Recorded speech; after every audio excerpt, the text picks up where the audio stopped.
preparing to go to job, just go before God and start thanking God wherever you are. Maybe you are in North America, you are in South America. Maybe you are in Canada, you are in China. Maybe you are in Europe, Australia, Africa, Asia. Start thanking God. Go before God. Wherever you are, just kneel down before God and tell God, thank you today. I am not one of them who are in hospital. I am not one of them who are paying for oxygen. You have given me oxygen for free. You have blessed me even to see this day. You have protected me from the pandemic. You have protected me from the fault and even from the weapon of the enemy. You have protected me from blood and the destructions. You have protected me from any plans of the enemy. Go before God and start thanking God. Start thanking God. God has not slumbered upon you. You wake up while you are well and you are strong and you are happy. And today you have to thank God for something. In big congregation, you have to thank God. In the mountain of God, you have to thank God. In your house, you have to thank God. You have a roof above you. You have to thank God. You have shoes on your feet. You have to thank God. You have clothes in your body. You have to thank God. You have food on your table. You have to thank God. You have a car. You have assets. You have to thank God. You have facilitated well, going and coming back. You have to thank God. You have a family, you have a marriage. You have to thank God today for the great things God has done to you. You have to thank God. You have to thank God for the great He has done to you, giving you life today. Many are plans, many had plans to see this day, but they did not see it today. In grace, they are men and women of great visions. In grace, they have great men with great plans and desires for tomorrow, but they didn't see it today. You are there today. You have to thank God. Like David, like King David, you have to go before God always. And today you have to kneel down wherever you are. You have to raise your hands and start praying to God. That thank you, my Father, today. I will give you thanks for the good you have done to me and have protected me and protected my family, Jehovah Jireh. You have done this and you have done this. You know what God has done to you. Watching over you over the night is not a joke. Watching over you always and not slumbering. It's not a joke. You don't take it for granted today. But the great mercies God has shown upon you. And go before God like David and tell God, thank you for this day. Thank you for the life. Thank you for protection. Thank you for provision. Thank you for your hand which you have always holding me. Even thank you for not slumbering over me over the night. You have watched over me. You have watched over my relatives. You have watched over my family. You have watched over my children. You have watched over my business. Your hand has been with my business. Your hand has been with my life. Just go before God. Thank you for your spiritual cover. He has given you. He has covered you with the spiritual cover of blood of Jesus Christ, which has always protected you. Just go before God. Thank God for the good He has done for you from the time you were in mother's womb till now. God has protected you in one way or the other. Just tell God you have protected me. Tell God you have provided for me. Tell God you have exalted me to a point that I'm a person. Go before God for the good He has done to you. Just go before God for the good He has done to you. Just go before God for the God is a great God. Jehovah, we thank you, we honor you. There is none like you, Jehovah Jireh. We thank you and I thank you, Father God. I thank you for the great you have done to me, Jehovah Jireh. I go before you, Jehovah Jireh, because you are great God, Jehovah Jireh. Even in this day, Jehovah Jireh, I've seen your mercy, Jehovah Jireh, upon my life from the time I was in my mother's womb. Until now, Jehovah Jireh, you are strong and the mighty power and Jehovah Jireh has been with me, Jehovah Jireh, providing and protecting for me, fighting for me, Jehovah Jireh, God, casting those who have been casting me, Jehovah Jireh, blessing those who have been blessing me, Jehovah Jireh. I thank you, Jehovah Jireh, even for my family. I thank you, Jehovah Jireh, for my business. I thank you for standing for my plans and the purposes always, Jehovah Jireh. I thank you for establishing my desires of my heart, Jehovah Jireh. I thank you, Father, for hearing the prayers of me always, Jehovah Jireh, and being a good dad to me, Jehovah Jireh. You have done so much to me, I cannot tell it all, Jehovah Jireh. You have done so much to my family, I cannot tell it all, Jehovah Jireh. And they say thank you today, because it has caused you up. and Jehovah Jireh, your mercies, that God I may be in this day, Jehovah Jireh. And indeed, the good you have started doing upon the lives of your people, you are faithful even to take to completion, Jehovah Jireh. You followed your word, Jehovah Jireh, that you may fulfill it, Jehovah Jireh. And it is your word, Jehovah Jireh, that is full of your great promises, Jehovah Jireh. And I thank you, Father, Jehovah Jireh, for the promises you have put in the Bible, God, for me, Jehovah Jireh, in my life. I thank you for the great promises you have even, God, inspired your people, Jehovah Jireh, in the Bible upon my life, Jehovah Jireh. I say thank you. I say thank you, Jehovah Jireh, for your plans upon my life. I thank you for your promises upon my life.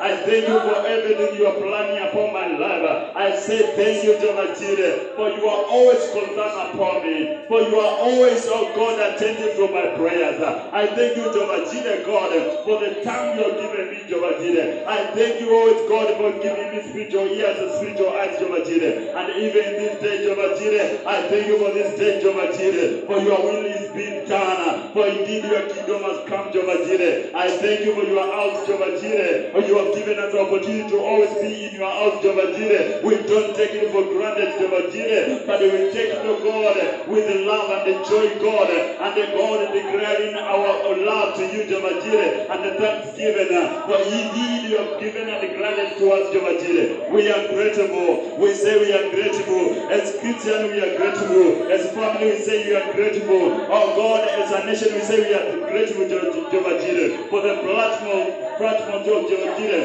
to declare your will and your purposes upon our life, upon our God, our nation, upon this world.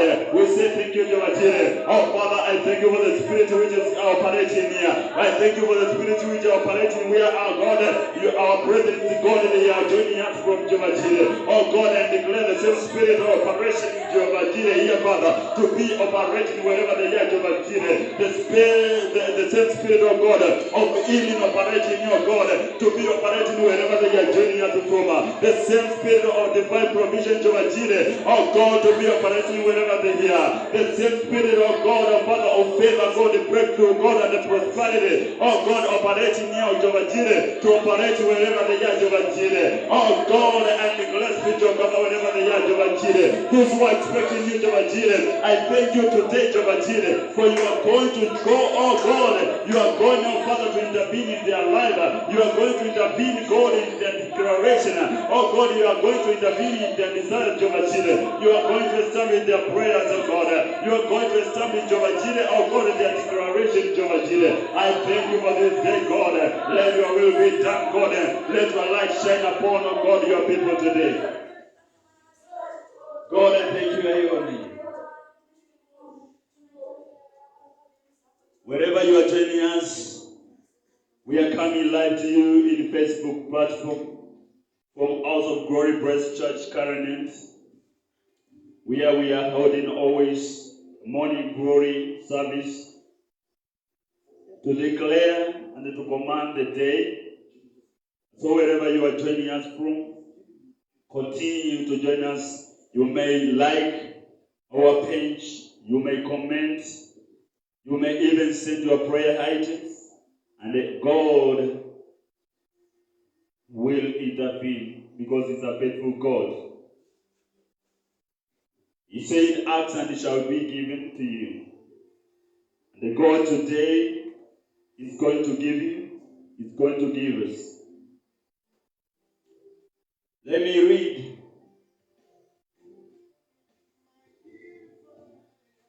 Isaiah chapter 2, verse 2.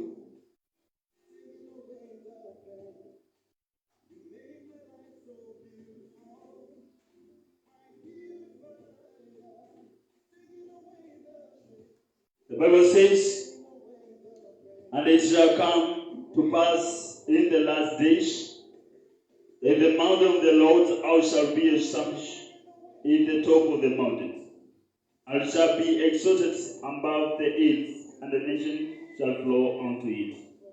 And the many people shall go and say, come ye, and let us go up unto the mountain of the Lord, to the house of the God of Jacob, and He will teach us of His ways. And we will fall We will walk in the path, for out of Zion shall go forth the law, and the word of the Lord from Jerusalem. The Bible says, and in the last days, the other Bible says, and it shall come to pass in the last days that the mountain of the Lord, the mountain is church. The mountain is a place of worship of God. That in the last days the mountain of the Lord shall be established. That the mountain of the Lord shall be established. Something which is established is something which is permanent. It's something that cannot be shaken. And our Lord Jesus Christ is saying, I'll build a church, a temple, which the gates of the earth shall not shake it. And here is the promise God is promising. And his promises are true. That in the last days, the mountain of the Lord shall be established. God speaking through Isaiah. And in those last days, people will say, let us go to the house of God. Will flow in, the Bible says that.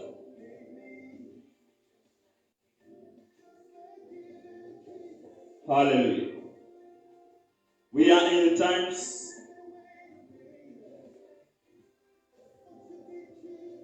when many are shying off from flowing to the house and the mountain of the God of God. We are in times when the enemies of the mountain of the Lord, they are fighting the mountains of the Lord.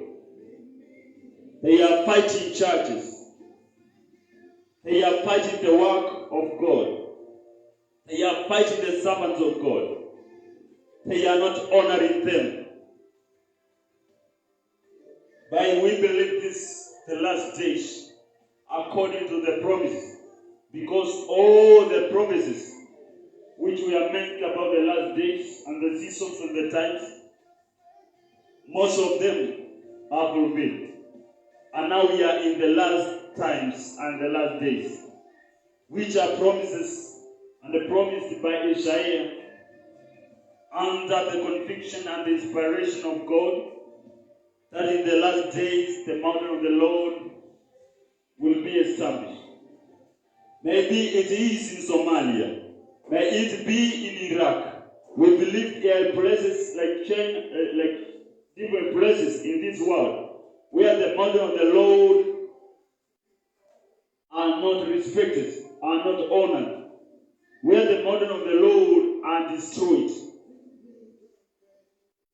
But the Bible says, in the last days, the mountain of the Lord will be established high above other mountains. Hallelujah. They will be established in the top of the mountains. There may be other mountains in this world. It be governments.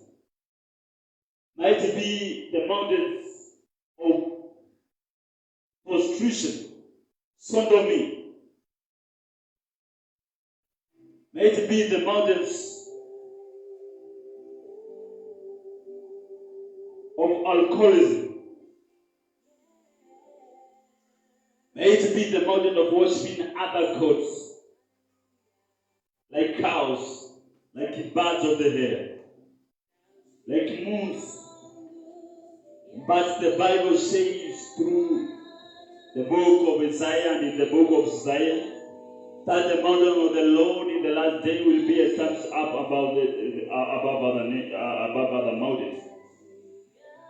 And today I want to join with you today, wherever you are, to remind God His promises and this word which inspired Isaiah to write to us about the last days, about the mountain of the Lord. And remember God that you promised that in the last days your model will be raised and established up above other models. Today we are praying that your model may be established. While it is in China to be established, while it is in Somalia to be established, and if you are the servant of God and you are in Somalia, you are in Iraq, you are in China, just start. If you are being sent by God, just raise the mountain of God, just raise the altars of God wherever you are, even in China, because God will establish it. It doesn't matter wherever it is. God himself is the one who establishes his mountain. God himself is the one who will raise that mountain above other mountains. It doesn't matter which mountains are operating in that area. It doesn't matter which mountains are operating in that season. We can see you can start a shop. Let's say this. You can start a shop, but that shop will not last like the churches how they last. You can start a business and a company, but at some point that company reaches a point and it is diminished. It goes down. But always church will never go down because God himself established that church. Today, just go before God and tell God, may you establish your church today. May you establish your church today. May you establish your model today. May you establish your model today. May you establish your mountain above other mountains in this world. No matter which mountain have been raised, may you, God, establish. Just go before God wherever you are and tell God today to remember his word and his promises through Isaiah to establish his mountain in these days. In this day above other mountains. The house of God, the mountain of God to be respected and be honored. The mountain of God to be established above other mountains. The mountain of God to be respected, to be honored. Not about people storming in and destroying things in the church, but to be honored today. To be honored. The church to have their respect. Church to have their respect. Men of God to be respected in this world. Every engagement in this world about the government, about the leadership, the house of God to be respected first, to be engaged first for the direction. For the direction, because God is the one who established the church. God is the one who establishes the mountains, and he promised in the last days that he will establish this church above other mountains.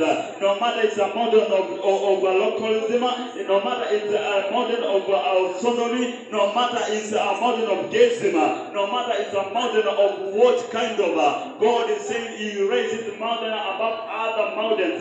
He is going to put his mountain higher above other mountains in this world, because it's a faithful God, because whatever he establishes permanent.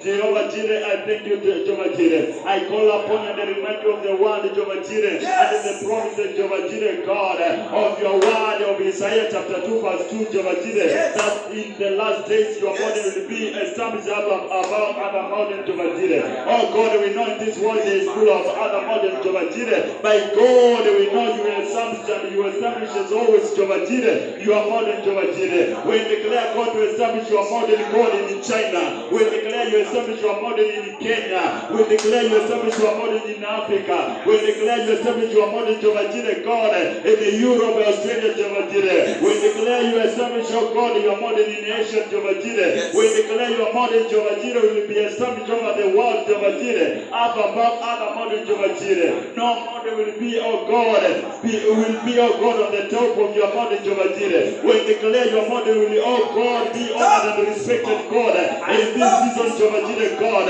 We declare your model will be, oh God, honored and respected. We declare your, oh God, your servant will be respected, God, honored, Jehovah Jireh, in this season, Jehovah Jireh. God, you are great, God, Jehovah Jireh. God, we honor you, God. We declare your honor and your respect upon your model, Jehovah Jireh. We declare, God, your establishment upon your church, Jehovah Jireh. We declare, God, you may, God, confirm your promises today and raise your mountains up above other mountains, Jehovah Jireh. Let you raise, God, your mountain up above, oh God, the mountains of charisma. May you, God, establish your church, Jehovah Jireh. May you establish your temples, Jehovah Jireh, above other God, mountains, Jehovah Jireh, God. We thank you for your faithful God, Jehovah Jireh. In this season of COVID-19, Jehovah May you, God, establish your model, Jehovah Jireh. May you establish your model, Jehovah Jireh. May you establish your, oh God, your model, Jehovah Jireh. May you honor your model, Jehovah Jireh. Oh God, may you respect your model, Jehovah Jireh. May you respect your servant, Jehovah Jireh. God, in this season, Jehovah Jireh. Stand for your model now. Establish your model, Jehovah Jireh. We thank you for there is none like you, Jehovah Jireh. God, we thank you, we honor you. For there is none like you, Jehovah Jireh. You are great God, Jehovah Jireh. You are the God who established when we declare. And today we declare your word in Isaiah chapter 2, verse 22. Yes. Verse 2, Jehovah Jireh. That you will establish, oh God, your model in the last days. Father, we thank you, we honor you, God, for there is none like you. In the book of John, chapter 16, verse 1 to 3. The book of John, chapter 16, verse 1 to 3. The Bible says, these things are spoken unto you, that you should not be offended. They shall put you out of the synagogues. Yeah, the time cometh that whoever killeth you will think he does God service. And these things will they do unto you, because they have not known the Father nor me. Hallelujah. This was Jesus speaking to his disciples, telling them that these things I speak to you, that you may not be offended. They shall put you out of the synagogues. Yeah, the time cometh. Hallelujah. We are being in the season that when you are in the mountain of the Lord, in the seasons that you are chased away from the mountain or synagogue. By this, something which Jesus Christ saw back then, that you shall be chased out of the synagogues. And those who does that, they think they are doing the service of God. But it's because in verse 3, they don't know Jesus Christ and they don't know God. Just Jesus told them early now that they not be troubled. Brethren, let's say this. It is not the will of God. It is not the service of God that men and the women, brethren and the servants of God, are chased from the synagogues. I cannot support it that men and the women of God are chased away from the synagogues, because Jesus Christ spoke about it. Those who are doing that, they are not doing the will of God. They don't know Jesus Christ. May it be his policemen. May it be their leaders in the government. They don't know God or Jesus Christ. You can refer in John chapter 16 from verse 1 to 3. Hallelujah. So today, according to this verse, we want to declare that men and the women of the government today to do the will of God, to respect the house of God, not to chase people from the house of God. So wherever you are, for the sake of the church, for the sake of the mountain of God, just go before God and declare today the tendency of men and the women, the servant of God, being chased away from the synagogues, being chased away from the house and the mountain of God, to stop today. Because it's not about the God's will. It's not of God's will. Those who are doing that according to the Bible, John chapter 16, verse 1 to 3, they are not doing the will of God. They are not doing the will of God. But it's because they don't know God. They don't know even Jesus Christ. And today we declare every leader being given an opportunity in this Kenya, that they may know God, that they may respect Jesus Christ, that they may respect God, that they may respect Jesus Christ. Because when they do that, they will not not chase away men and the women. They will not intervene. They will not disturb even the live streaming. We have seen people gathering in markets and they are not disturbed. We have seen people gathering even in parliament, but they have not been chased away. But when you gather in the house of God, you are chased away. Today we declare those who have been granted opportunity to lead the nation, those who have been given in heaven token to lead, that they may know God, that they may know God, that they may know Jesus Christ, that in them they may respect the house of God, that they may respect the synagogues, that they may respect the men and the women called by God's name. So they declare that the fear of God be upon the leaders of this nation in Kenya, that the fear of God may be upon the men and women who are leading in this Kenya, that the fear of God may be upon our government of Kenya, that the fear of God may be upon your government wherever you are, that the men and the women who are called by God's name shall not be chased away from the mountain, they shall not be chased away from the synagogue of God. Men of God who are swimming life, men of God who declare the word of God will not be disturbed when preaching. They will not be disturbed when they are declaring the purpose and the plans of God. Jehovah God, we thank you today, Father. If you are my word, Jehovah Jireh, God, that those who are chasing your people, God, your men and the women called by your name from the synagogue, Jehovah Jireh, they don't know you, Jehovah Jireh. Today when they declare the spirit of conviction upon them, Jehovah Jireh, to convict them to know you are the Jesus Christ, to convict them, oh Jehovah Jireh, to understand and to hear your model, to respect your servant, Jehovah Jireh, of nation Kenya, to respect your servant, oh God, in South Africa, to respect your servant, Jehovah Jireh, in America, to respect your servant, Jehovah Jireh, and your model, Jehovah Jireh, in Europe, Australia, and Asia, Jehovah Jireh. Oh God, when they declare, Father, today, your men and the women in the leadership, Jehovah Jireh, oh God, the men of this world, Jehovah Jireh, they shall respect your synagogues, they shall respect your modern, Jehovah Jireh, they shall respect your servants, your prophets, Jehovah Jireh, your teachers of your word. Oh God will be respected. When they declare this season, Jehovah Jireh, no one will be chased from synagogue, Jehovah Jireh, no one will be chased from your God in your house, Jehovah Jireh, no one will be chased, oh God, and installed in your house, Jehovah Jireh. We declare, Jehovah Jireh, a draw line, Jehovah Jireh, of respect, Jehovah Jireh, to your mother and your servant, Jehovah Jireh. We declare, God, Jehovah Jireh, this season and this hour, God, and this day, that the tendency of chasing your people from the houses, God, and your houses, Jehovah Jireh, will not go on, Jehovah Jireh. We declare in this season, Jehovah Jireh, your servant will be respected, your synagogue will be respected, your men and the women, God, called by your name will be respected, Jehovah Jireh. Those who are God willing, your will be respected, Jehovah Jireh. Oh God, your house will be not shut down, Jehovah Jireh, but will be respected, Jehovah Jireh, to declare your purposes in this world. Jehovah, we thank you, we honor you, for there is none like you, Jehovah Jireh. Oh, let your will be done, Jehovah Jireh. Let your will be done, Jehovah Jireh. Let your will be done, Jehovah Jireh. Let your will be done, Jehovah Jireh, God. We call upon your will to be done, Jehovah Jireh. Oh God, we thank you, we honor you, for there is none like you, Jehovah Jireh. Father, we thank you, God. In that mood of prayer, let us pray about the economy and the businesses of the nation. That there may be restoration in the businesses and the economy. Because when there is restoration of businesses and the economy, men and the women called by God's name, they shall live well, peacefully, in abundance.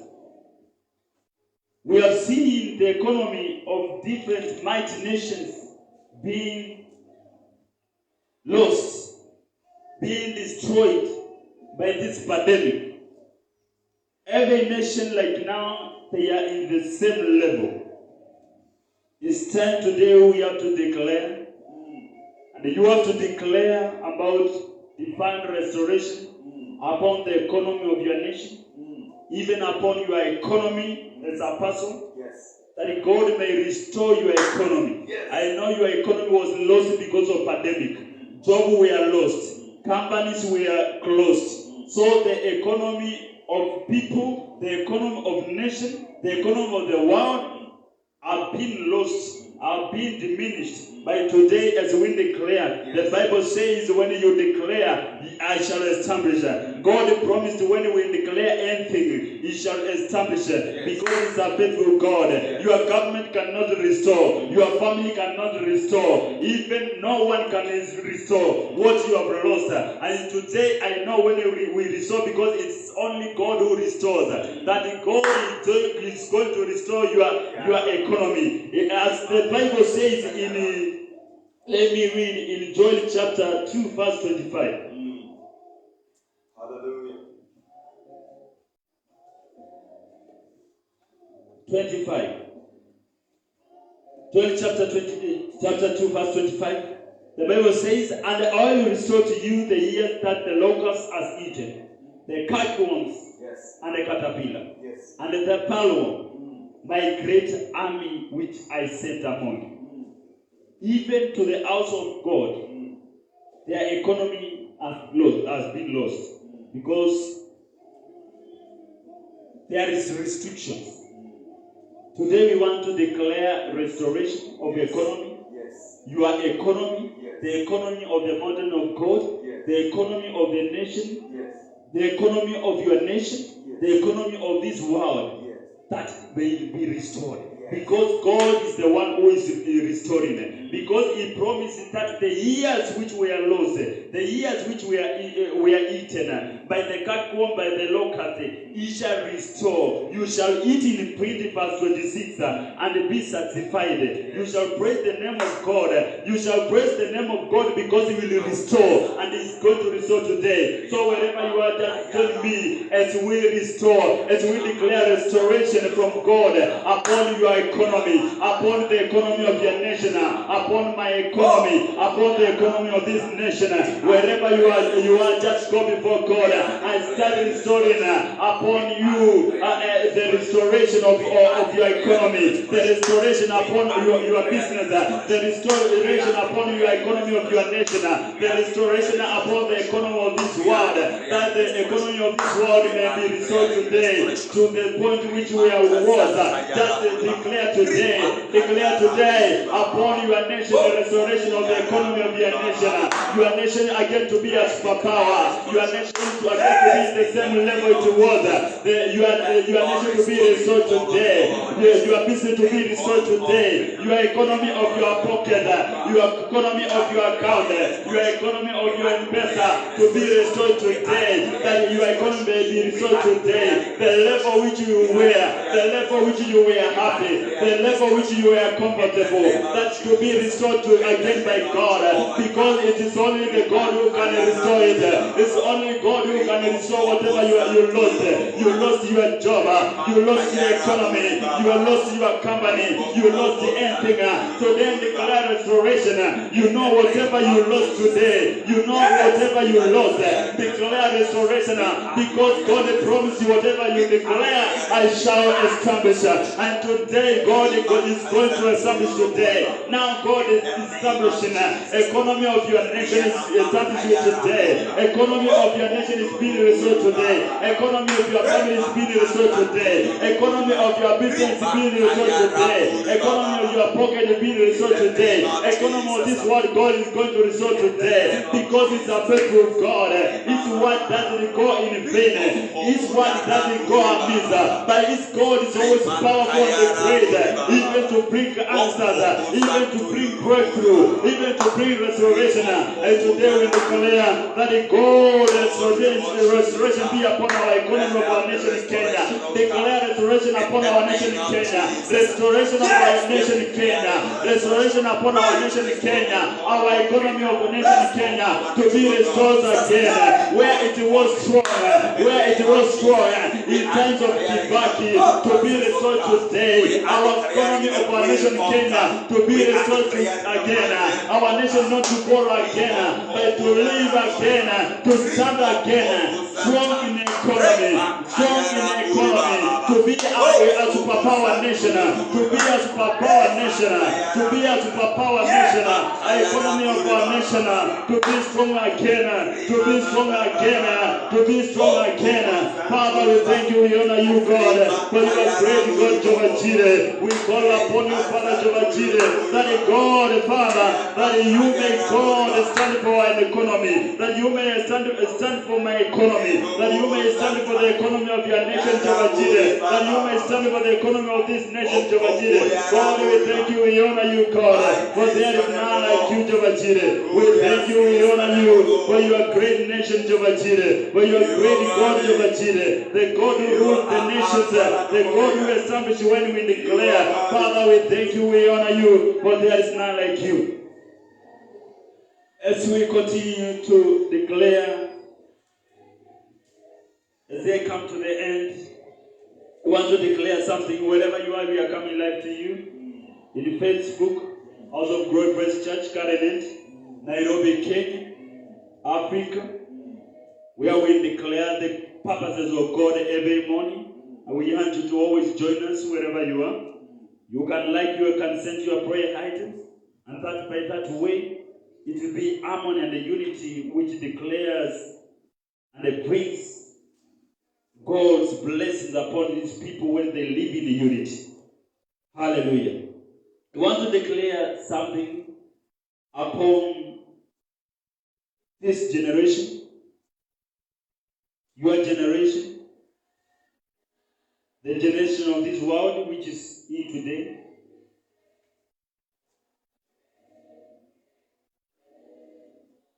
That the generation of this nowadays may have knowledge, hallelujah, that they may not perish. So in the book of Hosea chapter 4 verse 6, you can open your Bible with me, wherever you are.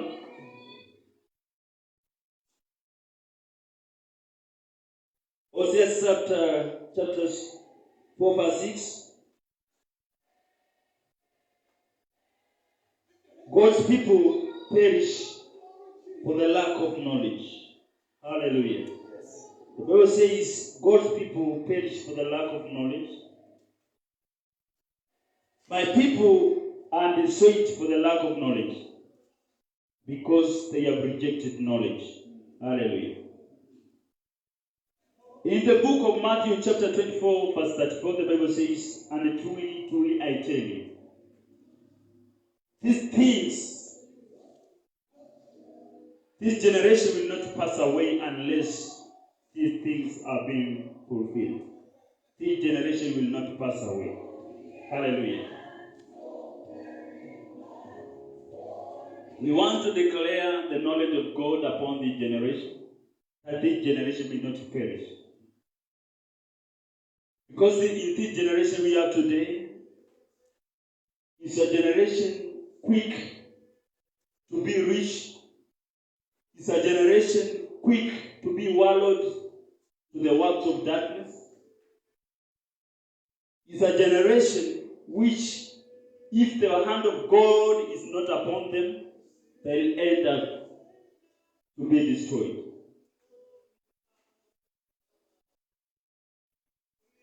You raise a child well, when she finishes school and academics, something happens. That's not the will of God. Today we want to declare the invitation of God's knowledge upon your child, upon my child, upon the child you know today of this world, and upon the generation of this world today. That the generation of these days may have knowledge not to perish. So wherever you are, just declare knowledge which is declared in the book of Hosea chapter 4 verse 6. Declare knowledge upon your child. Declare knowledge upon the child of this world. Declare knowledge upon your generation. Declare knowledge upon the generation of this world. That the generation of this world and your generation will not perish because of the lack of knowledge. Will not be wallowed to destruction because of lacking have knowledge. But because of the impartation of the knowledge of God, you are declaring today that God's protection, that God's knowledge may shine upon their ways. Declare the shining of knowledge of God upon your generation today. That God's knowledge may be seen, may be light, may be shown upon your generation. That your generation will not perish, your generation will not be destroyed because of the lack of knowledge. Also, although many things will happen, as declared in Matthew chapter 24 verse 34, that it may not touch your generation. Those things which are the signs and the wonders which will befall the generation of this nowadays will not befall your generation. Declare knowledge upon your child. Declare knowledge upon this generation. Declare even divine protection upon your child in this season. Declare the blood of Jesus upon them. Declare the blood of Jesus Christ upon them, that they are protected. They'll not perish. They'll not be destroyed. They'll not fall under the faults of the enemy. But they'll be destroyed. They'll be always instructed by the knowledge of God to know good and bad, to have the strong and the active conscience, to know when they are doing wrong, to know when they are heading to the odds, to know when they are heading to the traps of the enemy. Declare divine protection. Declare God's knowledge upon them. Declare knowledge of God upon your child. Declare knowledge of God upon your child. Declare knowledge of God upon your child. That your child will not perish. That this generation will not perish. God is instructing today knowledge upon them. God is investing knowledge upon them.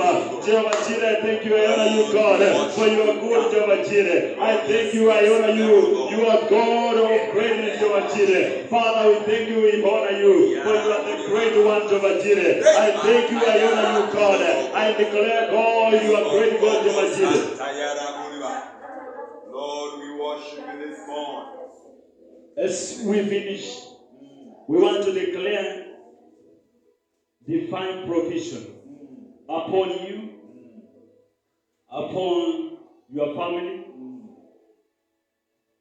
upon the people called by the name of God, that there may be divine provision. The Bible says in Philippians chapter 4 verse 19, that I shall supply all your needs according to the riches in Jesus Christ. All your needs, I shall. This God who is promised, He has placed a lot of riches in Jesus Christ. The riches of wealth, of food, of health. Today, everyone, wherever you are, you have a need.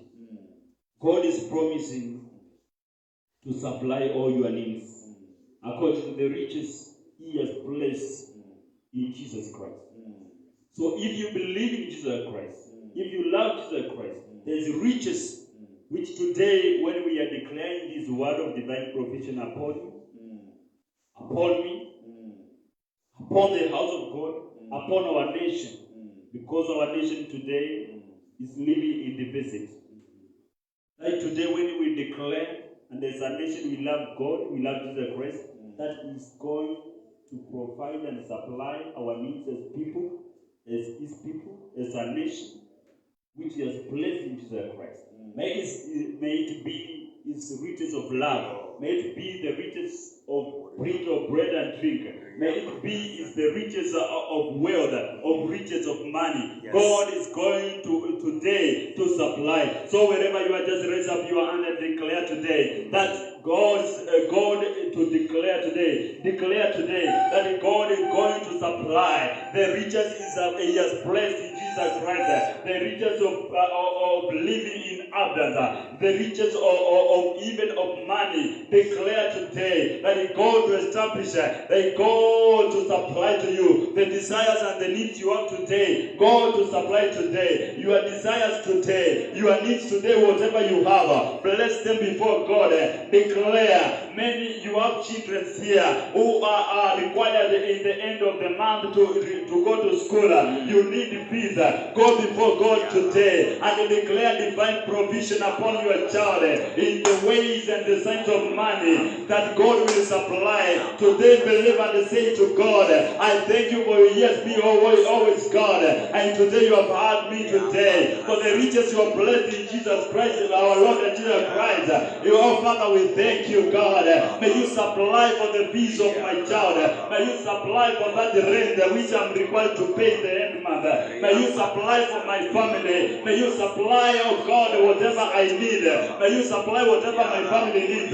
May you supply whatever your church needs. May you supply whatever, God, your nation needs, your children. Oh God, supply, Father. Supply according to the riches you have blessed in Jesus Christ. Supply love. Supply unity, oh Jehovah Jireh. Supply peace. Supply health and healing upon your people, Jehovah Jireh. Father, I thank you, God, it's another season, God. That God, Father, you inspired me, Jehovah Jireh, that I may declare your will, Jehovah Jireh. Oh God, you used me, oh Father, Jehovah Jireh, as a vessel, Jehovah Jireh. I thank you, I honor you, God, for the sake of this day, God, for the sake of this season, Jehovah Jireh. May you, God, Father, bless your people. May you use your word, Jehovah Jireh, as you direct, Jehovah Jireh, that you may establish, Jehovah Jireh. Oh God, may you, Father, God, meet with the needs of your people. May you supply for them. May you establish them. May you remember the economy today. May you restore them, Jehovah Jireh. Oh God, meet with your needs of people. Meet with the needs of your family. Oh God, honor your church, Jehovah Jireh. Oh God, establish your model, Jehovah Jireh. I thank you, I honor you, God. We thank you, Jehovah Jireh, for the God, brethren, oh God, Jehovah Jireh, we are joining to us, Jehovah Jireh. Oh, we thank you for them, Jehovah Jireh. I thank you for your mountain. I thank you for your servant, Jehovah Jireh. I thank you for the brethren who joined me, Father, in this service, Jehovah Jireh. May your will be done upon them. The will of provision, the will of protection, the will of God of long life, the will of God of honor, the will of God of excellence, the will of God of your plans and purposes standing in their lives, Jehovah Jireh. I thank you, I honor you. In Jesus' name we do pray and believe. Amen. Stay blessed. May God bless you wherever you are. May God bless your nation. May God bless all nations. May God bless all Christians. In Jesus' name we do pray and believe. Amen. Stay blessed. Remember to join us even tomorrow.